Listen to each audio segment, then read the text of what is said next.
Mira, he met her eyes. I yelled at you. I told you to get out of my life. That's pretty textbook falling apart. You were hurt. I violated your privacy. You did, he agreed, but I overreacted. He stood slowly, offering her a hand. She took it and he pulled her up. I'm sorry for shouting. I'm sorry for snooping. They stood there, hands still loosely connected, the journal on the shelf between them. Can I ask you something? Mira ventured. Depends on the question. The corridor, 7 years ago. Do you really remember? Or were you just being polite? Arjun was quiet for so long she thought he wouldn't answer. Then, I remember. You had braces. You were reading a physics book that was bigger than your face. And when you smiled, thanking me, you had this dimple. He touched his left cheek. Right here. I remember thinking it was cute.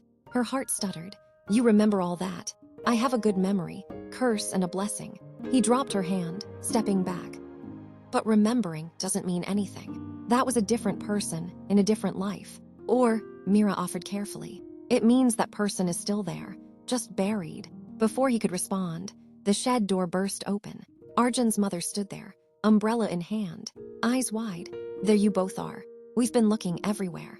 The puja is over, everyone's asking. She stopped, taking in their faces the tension in the air. Is everything all right?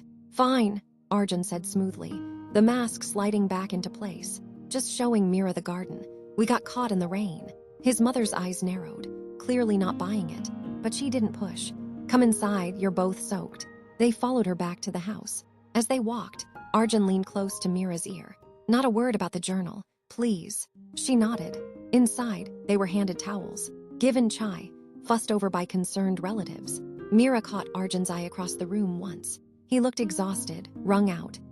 But when he thought no one was watching, he touched his chest, right where he'd pressed the journal, like he was checking if his heart was still beating. That night, Mira lay in bed, replaying everything. His breakdown, his confession about the watch, the way he'd remembered her dimple after 7 years. Her phone buzzed. Arjun, I need to say something. Her heart jumped. Okay. 3 dots appeared, disappeared, appeared again. Finally, I can't promise I'll be good at this. The marriage, the emotional stuff, any of it. I can't promise I won't shut down or push you away, but I'll try. I don't know what trying looks like yet, but I'll try. Tears pricked her eyes. She typed, that's all I'm asking. Why are you being so patient with me? She stared at the question for a long moment, then typed the truth.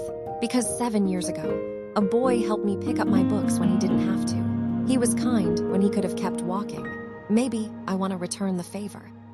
The dots appeared, disappeared, appeared. That boy is dead, Mira. Then maybe it's time to meet the man who's still alive. No response for several minutes. Then, good night, Arjun. She set her phone down, staring at the ceiling. This wasn't the fairy tale she'd imagined. It was messier, harder, more broken. But maybe, just maybe, it was more real. The next morning, Mira woke to another text. Coffee, not to plan the wedding, just to talk. If you want. She smiled.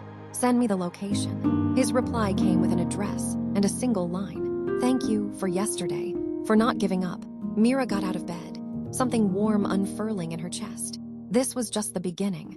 The real work, the healing, the trust building, the dismantling of walls brick by brick. That was still ahead. But for the first time since this whole arrangement started, Arjun had reached out, not as an obligation, as a choice. And maybe, just maybe, that was enough to start with.